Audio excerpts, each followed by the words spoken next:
मद आइला मो मुँह माटी बची हाईस्कल बाड़ी पछाड़ी को नहीं गला अद्भुत ମୁଁ ରାତିରେ ଶୋଇଥିଲା ଅବସ୍ଥାରେ ମୋତେ ମୋ ଗାଁ ଲୋକ 2-3 ଜଣ ମୋତେ ଟେକି ନେଇଗଲେ। ମୋ ସହିତ ବହୁତ ଅଭଦ୍ରାମୀ କଲେ ଏବଂ ମୋ ଦେହ ସହିତ ସେମାନେ ଖେଳିଲେ। ମୋ ବୟସ ହେଉଛି 75। ମୋର ସ୍ୱାମୀ ନାହାନ୍ତି। ମୁଁ ଜଣେ ବିଧବା ମହିଳା।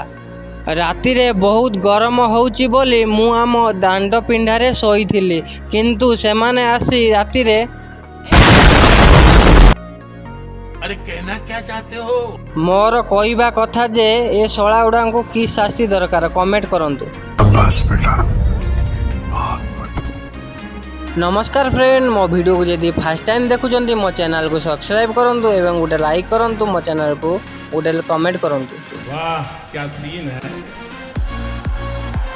वाह क्या सीन है।